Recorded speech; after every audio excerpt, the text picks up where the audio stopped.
Perkenalkan, nama saya Agus Sutrisno, NIM 63014181004. Saya dari Fakultas Ilmu Keolahragaan, jurusan di Pendidikan Kepelatihan Olahraga. Kali ini saya akan menjelaskan atau menerangkan makalah yang saya buat sendiri yang berjudul tentang gaya dan kinerja pelatih di sepak bola. Yang pertama yaitu gaya atau kepemimpinan. Pengertian kepemimpinan secara umum adalah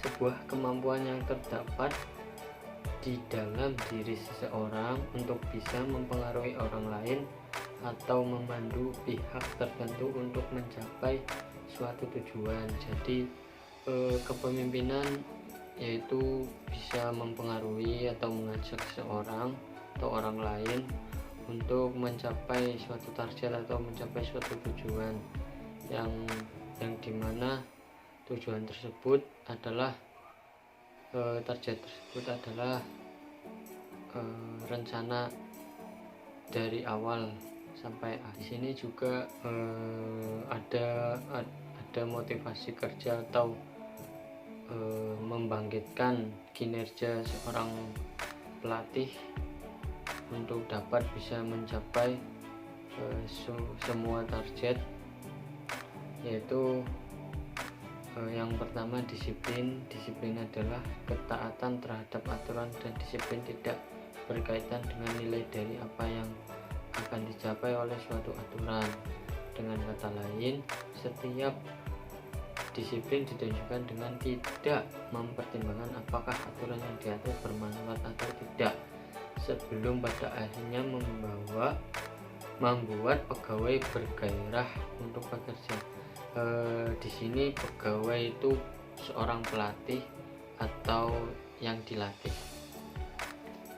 Menurut Maharani 2010, bentuk disiplin yang baik akan tercermin pada suasana tingginya rasa kepedulian pegawai terhadap pencapaian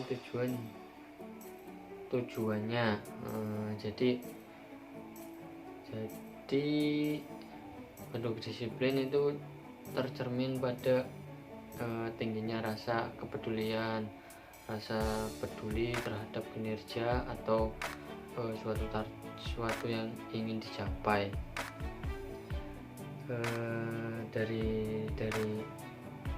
Dari hal-hal tersebut kita balik lagi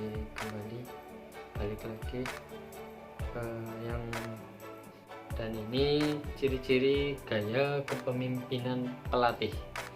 Pelatih adalah seorang yang tugasnya membantu atlet dan tim olahraga dalam memperbaiki dan meningkatkan penampilannya. Jadi karena pelatih merupakan suatu profesi, maka pelatih diharapkan dapat memberikan pelayanan sesuai dengan standar yang ada. Berarti pelatih itu memfasilitasi atau mengadakan suatu program untuk seorang atlet untuk memperbaiki dan menjadikan seorang atlet tersebut lebih baik dan lebih maksimal lagi. Dari gaya kepemimpinan melatih ada beberapa gaya. Yang pertama yaitu gaya autoriter.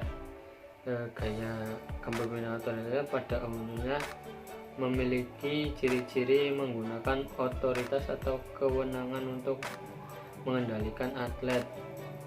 Yang kedua, bersifat memerintah kepada atlet dan bertindak dengan cara yang dipengaruhi oleh perasaan tidak manusiawi, impersonal. Jadi gaya autoriter itu seperti kayak apa ya namanya, egois atau gimana, mementingkan diri sendiri dan selalu menekankan kepada seorang atlet. Yang kedua, gaya demokratis.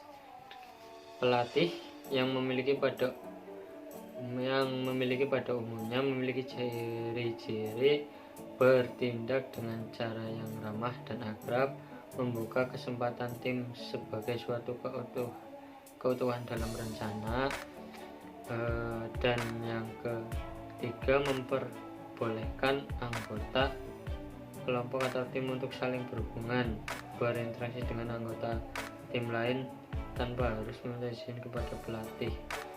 Yang terakhir, menerima saran-saran. Jadi gaya demokratis pada pelatih di sepak bola itu ya seperti di negara kita sendiri, di Indonesia, bebas berinteraksi dengan yang lain, menerima saran dari orang lain, dan menaati peraturan, serta banyak. Yang ketiga adalah gaya yang lebih memperhatikan atlet atau people centered. Pelatih yang lebih menitik beratkan pada penemuan kebutuhan personal atlet. Dalam situasi yang menyenangkan, akan lebih efektif jika seorang pelatih menerapkan gaya kepemimpinan yang lebih memperhatikan atlet. Dari sini kita tahu bahwa kalau gaya yang lebih memperhatikan seorang atlet harus dalam kondisi yang sangat menyenangkan atau yang enak. Yang terakhir pada gaya kepemimpinan adalah gaya yang lebih menekankan pada tugas atau task oriented. Pelatih yang lebih menekankan pada tugas adalah dalam gaya kepemimpinannya cenderung menitik beratkan pada pencapaian kemenangan dalam kompetisi. Jika pemimpin memiliki dukungan kelompok, tugasnya jelas dan memiliki banyak kekuasaan, maka gaya kepemimpinan task oriented lebih cocok. Demikian pula halnya dalam situasi yang sangat tidak menguntungkan, seperti halnya seorang pemimpin yang memiliki hubungan yang jelek dengan anggotanya. Selanjutnya adalah ciri-ciri kepemimpinan. Pendekatan dalam kepemimpinan menurut Celadurai 1985 dapat dikelompokkan dalam 3 kelompok utama. Yang pertama, pendekatan yang berkaitan dengan ciri-ciri pemimpin. Yang kedua, pendekatan yang berkaitan dengan perilaku pemimpin. Dan yang terakhir, pendekatan yang berkaitan dengan sifat-sifat dan perilaku pemimpin di dalam konteks yang mempertimbangkan karakteristik anggota maupun organisasi. Pengertian pendekatan ciri-ciri pemimpin adalah menjelaskan perbedaan kinerja, performance, difference para pekerja dari segi sifat-sifat pemimpin. Dari segi sifat-sifat pemimpin mereka yang pada dasarnya berkaitan dengan identifikasi mengenai seperangkat karakteristik seorang yang akan membedakan atau pemimpin yang baik atau jelek. Menurut Edwin Giselli dalam Handbook T 1991 mengemukakan sifat-sifat penting untuk kepemimpinan yang efektif adalah sebagai berikut. Yang pertama, kemampuan dalam kedudukan sebagai pengawas, supervisory ability, yaitu keberkenaan dengan pelaksanaan fungsi-fungsi dasar manajemen, terutama mengenai pengarahan dan pengawasan pekerjaan orang lain. Yang kedua, kebutuhan akan prestasi dalam bekerja, yang mencakup masalah tanggung jawab dan keinginan sukses. Yang ketiga, ketegasan, decisiveness, yaitu kemampuan membuat keputusan-keputusan dan memecahkan masalah-masalah dengan terampil, bijaksana, dan tepat. Yang keempat, kepercayaan diri, yaitu pada pandangan terhadap dunia yang mampu untuk menghadapi masalah. Dan yang terakhir, inisiatif, yaitu kemampuan untuk bertindak, termasuk mengembangkan serangkaian kegiatan dan menemukan cara-cara atau inovasi. Yang selanjutnya adalah tugas dan peran pelatih. Tugas pelatih bukan hanya membantu atlet untuk meraih prestasi saja, tetapi lebih jauh dari itu. Pelatih juga menanamkan nilai-nilai luhur pada seorang atlet yang terkandung di dalam olahraga. Artinya bukan hanya juara yang dikejar oleh pelatih, akan tetapi perilaku sosial atlet juga harus dapat diperhatikan, karena atlet adalah model bagi masyarakat. Dalam proses melatih, pelatih memiliki tugas peran yang sangat penting. Selanjutnya adalah kualitas permainan dalam sepak bola. Kualitas permainan yang baik merupakan gaya bermain yang menjunjung tinggi fair play dan bermain sportif, serta menghormati seluruh aturan-aturan yang ada di pertandingan. Kualitas permainan juga dinilai dari aspek teknis yang di lapangan pertandingan, yaitu perolehan kartu kuning dan kartu merah, permainan positif, menghormati pemain lawan. Yang kedua, kepatuhan pada wasit.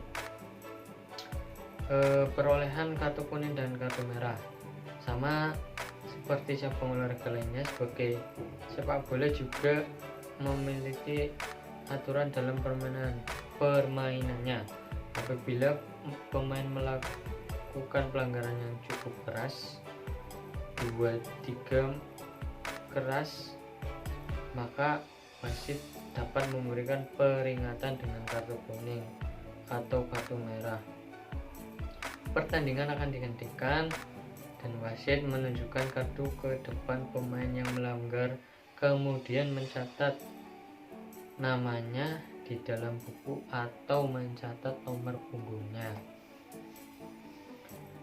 Kartu kuning merupakan peringatan atas pelanggaran seperti bersikap tidak sportif secara terus-menerus, melanggar peraturan, berselisih kata-kata atau tindakan, menunda memulai kembali pertandingan. Jadi kartu kuning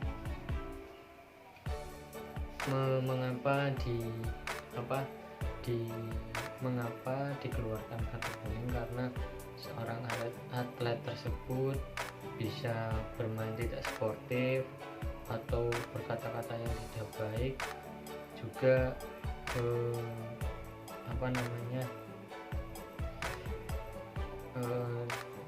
tidak menjunjung tinggi. Selanjutnya yaitu permainan positif. Kriteria permainan positif ini memiliki tujuan utama untuk memberi penghargaan kepada tim yang menampilkan permainan menyerang, menimbulkan daya tarik bagi penonton. Permainan positif dapat dilihat dari jumlah peluang mencetak gol atau shot on target. Jadi di dalam suatu pertandingan, jika ada seorang tim dan cara bermainnya sangat baik dan melakukan shot on target lebih banyak, berarti itu permainan positif. Selanjutnya yaitu menghormati pemain lawan.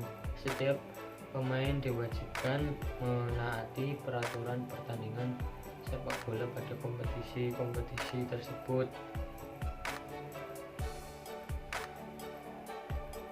Sepak bola wajib membutuhkan sportivitas yang tinggi dari setiap pemain. Oleh karena itu, kepada pemain tim yang selalu berlaku positif dengan selalu menghormati dan menempatkan pemain lawan sebagai sebuah keluarga besar di sepak bola diberikan nilai maksimal 5, sedangkan angka minimal yang diberikan 1. Tindakan sportif, misalnya menolong pemain lawan yang cedera tapi tim medis tidak langsung mendatanginya. Jadi kita sebagai pemain harus wajib dan menolong. Ini adalah kepatuhan pada wasit. Setiap pemain wajib menghormati seluruh aparat pertandingan, juga kepada keempat wasit yang memimpin pertandingan, termasuk tetapi tidak terbatas pada semua keputusan, sekalipun keputusan itu dinilai salah dan fatal serta merugikan tim yang secara luar biasa mampu memperlihatkan rasa hormat yang amat sangat kepada wasit yang berhak mendapatkan nilai 5, sedangkan nilai minimal yang dapat diberikan adalah 1. Jadi walaupun wasit merugikan tim kita atau melakukan tindakan hal yang baik, tetap kita hormati, tapi kita jangan hanya menghormati saja, tapi kita juga mengeluarkan pendapat kenapa bisa sampai melakukan tindakan yang tidak baik, atau menanyakan langsung kepada wasit, seperti itu. Sekian dari saya, penjelasan tentang makalah gaya dan kinerja pelatih di sepak bola. Mohon maaf apabila ada kekurangan atau salah kata, mohon dimaafkan. Terima kasih. Wassalamualaikum warahmatullahi wabarakatuh.